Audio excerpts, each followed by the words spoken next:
Povo de Deus, eu sou o pastor Leandro Peixoto. Iniciamos ontem, domingo, 5 de abril de 2020, a semana mais importante do ano. A celebração da última semana de Jesus Cristo sobre a terra, antes de ele ser morto na cruz, sepultado e ressuscitar vitorioso no domingo de Páscoa. Você já se deu conta disto, cristão? É bem provável que a maioria deixe este evento passar desapercebido ou, no mínimo, sem fazer as devidas considerações. Uma pena se não fosse uma tragédia. O assunto mais comentado neste momento, divulgado em rede nacional de televisão ou viralizado nas mídias sociais, não deveria ser o novo coronavírus. Sim, devemos manter todas as medidas de isolamento e recomendações dos órgãos competentes para evitar o alastramento do contágio que poderá tragicamente ser letal para milhares de brasileiros e pelo mundo afora. Esta pandemia não é brincadeira.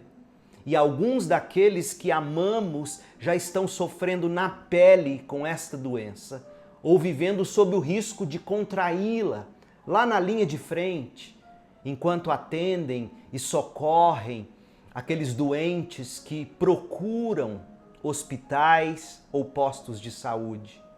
É trágico o que estamos vivendo, muito trágico. Se cuidem, orem muito. Mas tragédia maior do que ser contaminado pelo SARS-CoV-2, que é o nome do novo vírus, pior do que morrer de Covid-19, que é o nome da doença causada pelo novo vírus, pior do que isso, tragédia maior, eternamente maior, é morrer sem arrependimento e fé na vida e obra de Jesus Cristo, que foram seladas na última semana de Jesus Cristo, neste mundo ao qual ele veio para buscar e salvar o que se havia perdido para o pecado. Não desperdice, portanto, esta semana. Dê a devida atenção à última semana de vida de Jesus sobre a terra.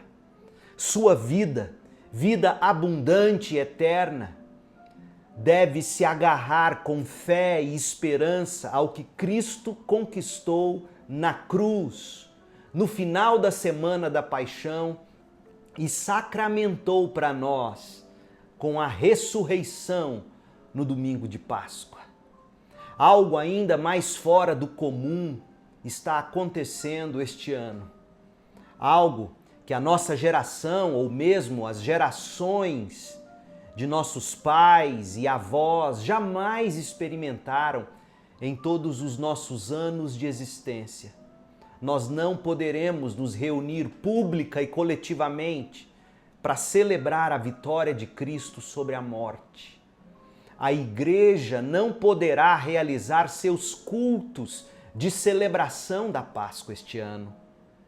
Em épocas normais, quarta-feira agora, depois de amanhã e no domingo próximo, nós celebraríamos o maior evento da história da humanidade. Celebraríamos com cantata, mensagens de Páscoa e celebração da ceia do Senhor nas reuniões de nossa igreja. Mas este ano, por medidas de saúde e tomados de amor, nós não poderemos. É de partir o coração, não é verdade? Entretanto, o que desejo fazer, começando hoje, é caminhar com você através da última semana de Jesus.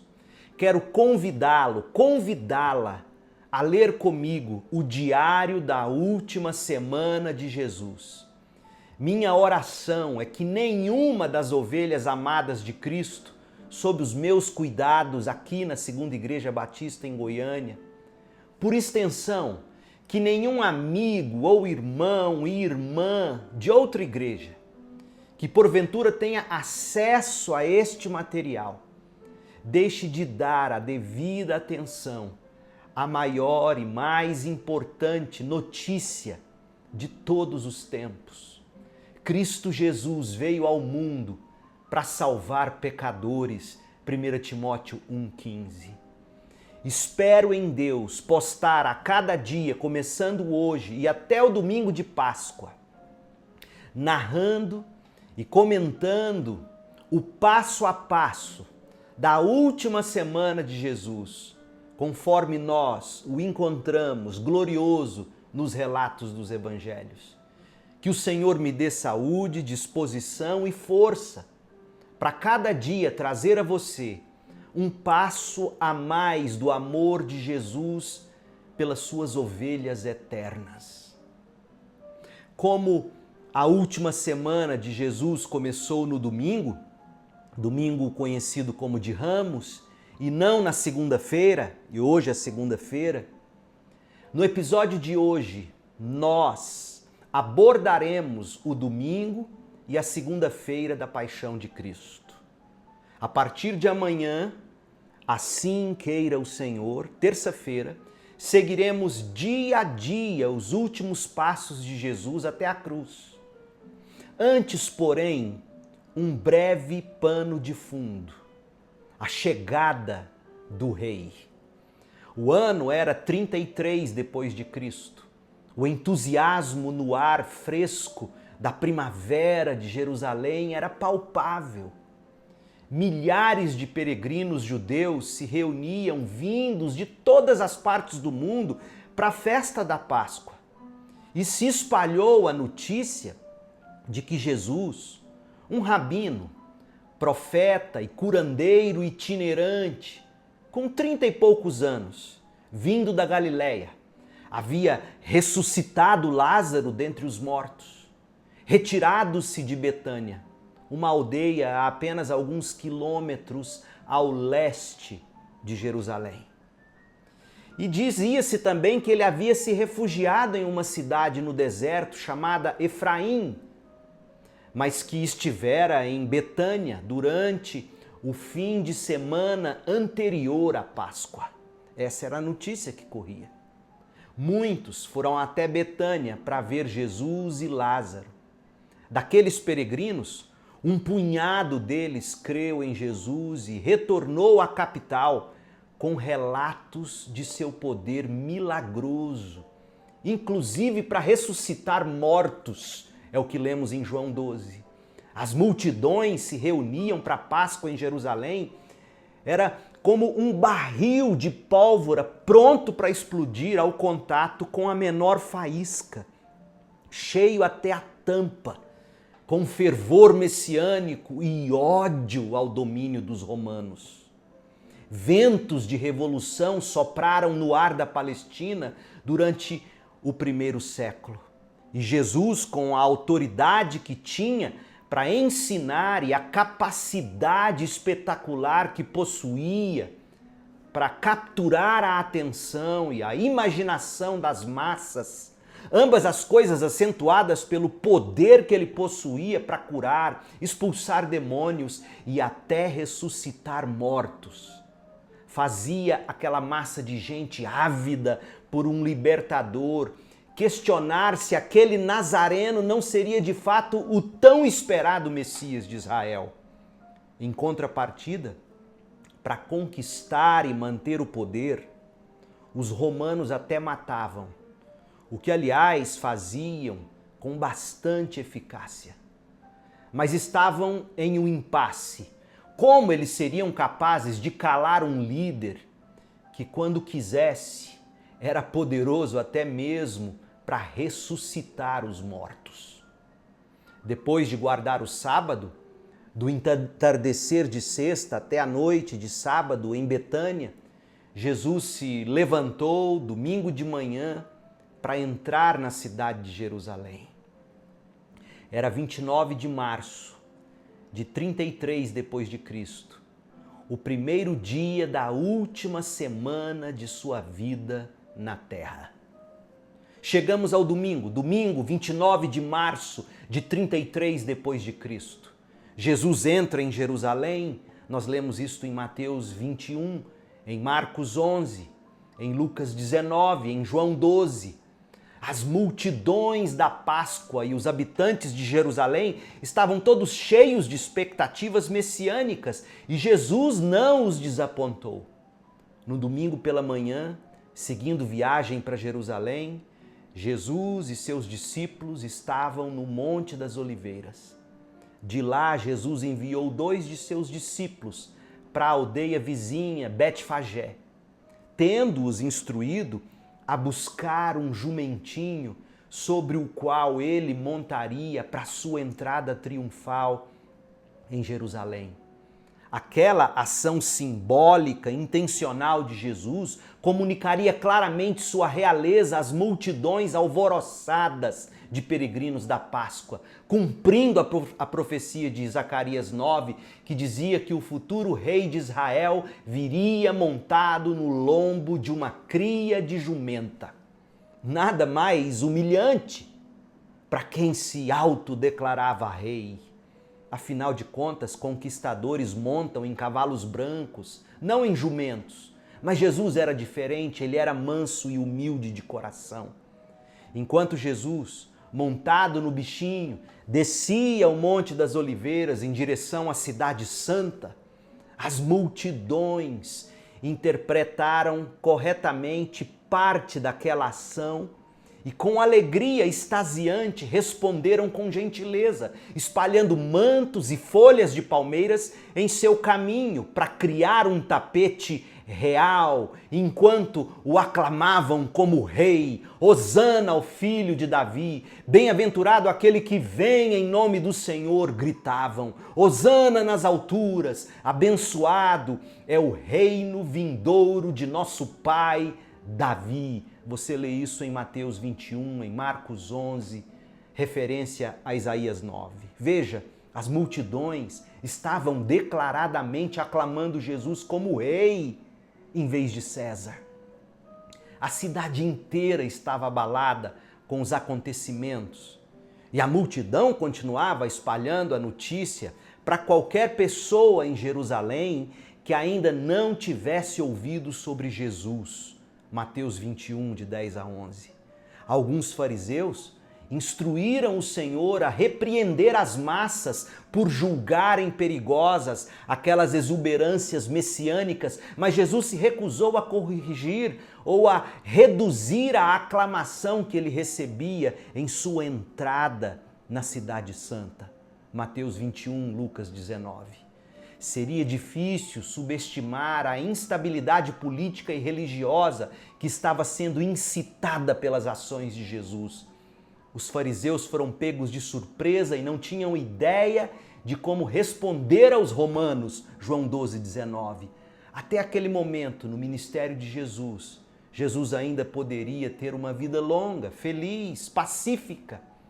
Mas suas ações no domingo de Ramos desencadearam uma série de eventos que de duas uma, ou poderiam resultar na derrubada dos romanos e dos líderes religiosos no poder, ou culminariam em sua morte brutal. Jesus tinha ido longe demais, não haveria como voltar atrás. César jamais permitiria algum rei rival. Ao se aproximar da cidade, Cristo chorou por Jerusalém, Lucas 19. Ainda no domingo, Jesus prediz sua morte, João 12, de 20 a 36. Alguns gregos que estavam entre os peregrinos da Páscoa tentaram uma audiência com Jesus. João não registra qual teria sido a pergunta dos gregos, mas Jesus os respondeu, predizendo sua própria morte, descrevendo-a como sendo o propósito pelo qual ele veio ao mundo, João 12, 27. Uma voz do céu, então, com estrondos como trovão, afirmou o compromisso de Deus de glorificar seu próprio nome através da morte de Jesus, João 12, 26 a 29. Jesus continuou a esclarecer o tipo de destino que o aguardava: morte por crucificação, sendo levantado da terra, João 12:32. No entanto, com a sua morte, Jesus daria em Satanás um golpe esmagador, João 12:31. Lucas 10:18, referência a Gênesis 3:15. A multidão judaica, é claro, não estava gostando daquele tipo de conversa e objetou que, de acordo com a lei mosaica, o Messias deveria permanecer para sempre, jamais morrer. Jesus não respondeu diretamente à objeção, mas ordenou que se andasse enquanto havia a luz, isto é, o próprio Jesus, a luz do mundo, João 8:12, e que se cresce na luz para se tornar filho da luz, antes que ela se esvaísse e as trevas chegassem, João 12:35 e 36. Ainda no domingo, Jesus visita o templo, Mateus 21, Marcos 11. Antes de retornar com os 12 para Betânia, no final do dia de domingo, Jesus visitou o complexo do Templo de Jerusalém. Ele continuava perturbando o status quo religioso, curando cegos e coxos e recebendo louvor até de crianças. Aquela visita inicial ao templo preparava o cenário para os eventos inesquecíveis, os quais são os mais importantes da história, que ocorreriam a partir do dia seguinte, a segunda-feira. Segunda-feira, 30 de março de 33 depois de Cristo. Jesus amaldiçoa uma figueira, Mateus 21, 18 e 19, Marcos 11, 12. Quando Jesus e seus discípulos estavam retornando para Jerusalém, na segunda-feira, bem de manhã, Jesus, com fome, viu uma figueira frondosa, mas sem frutos. Então, ele a amaldiçoou.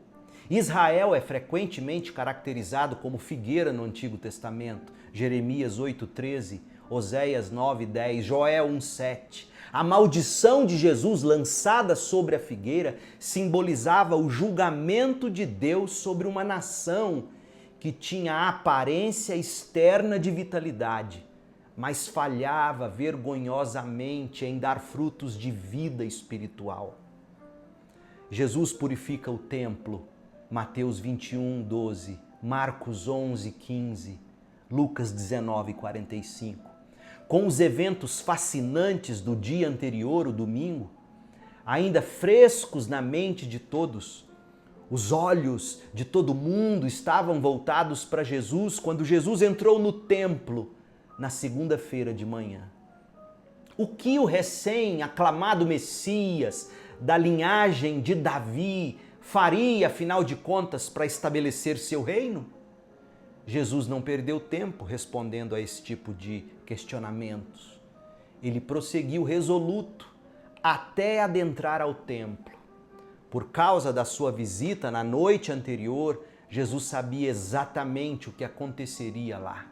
Cambistas e comerciantes na corte dos gentios, vendendo animais hiperinflacionados para sacrifícios. Aqueles especuladores se aproveitavam da devoção religiosa dos peregrinos da Páscoa, que deveriam pagar tanto o imposto do templo como apresentar animais sem mácula para um sacrifício a um custo exorbitante, veja você.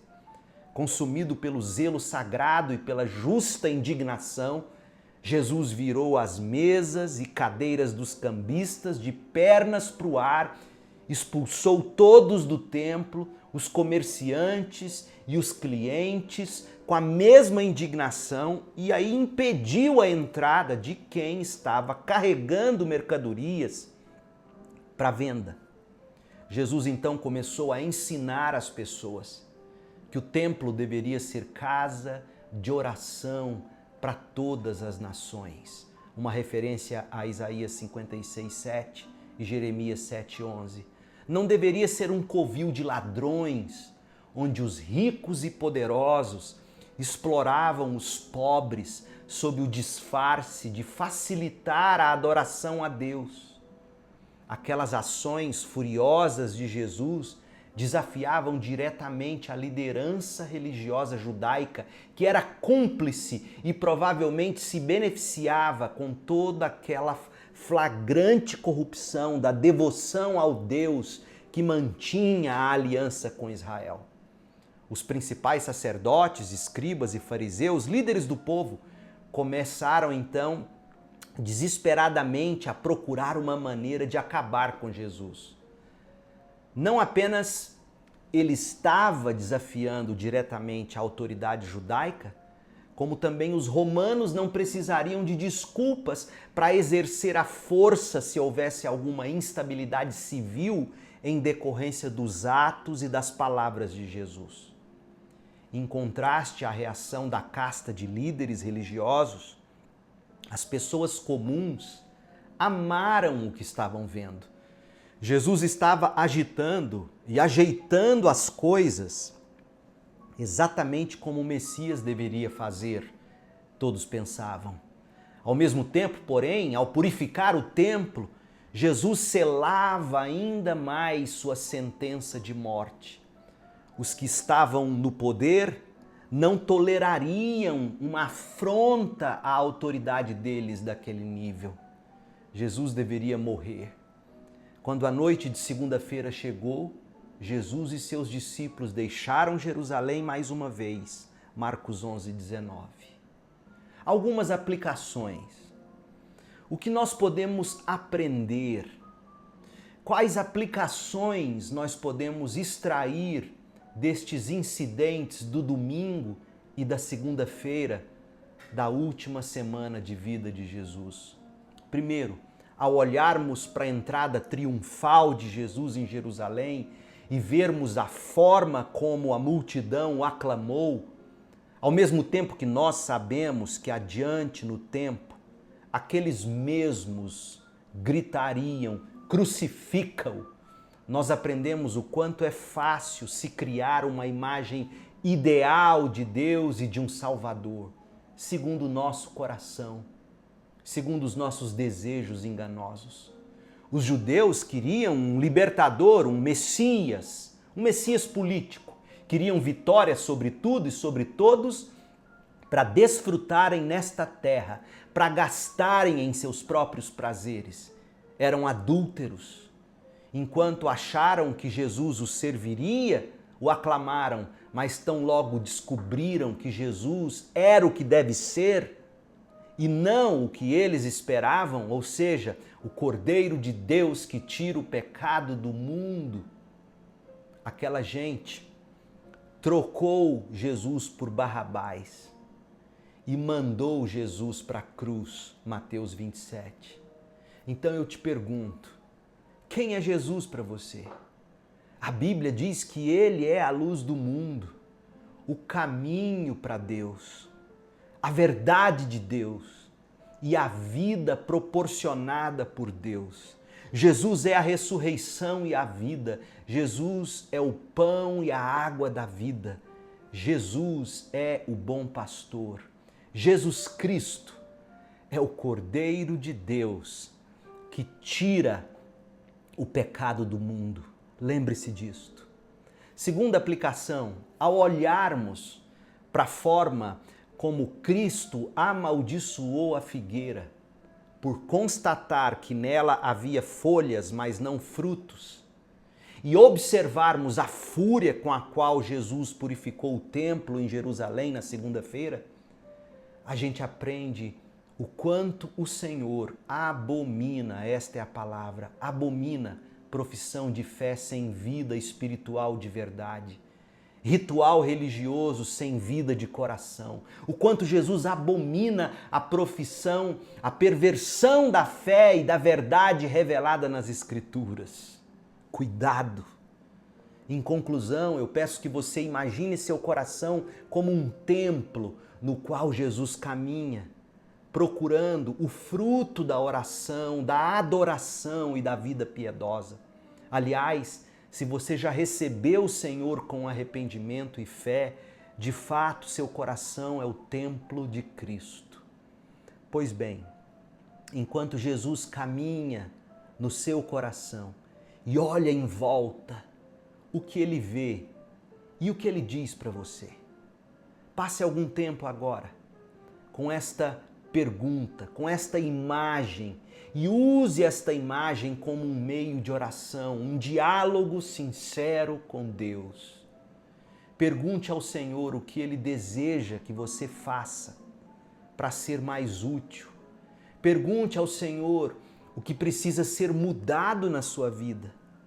Peça a Jesus graça sobre graça na sua vida, para você se voltar diariamente a Ele em oração, calçada da palavra de Deus. Deus abençoe você na sua peregrinação. Paz.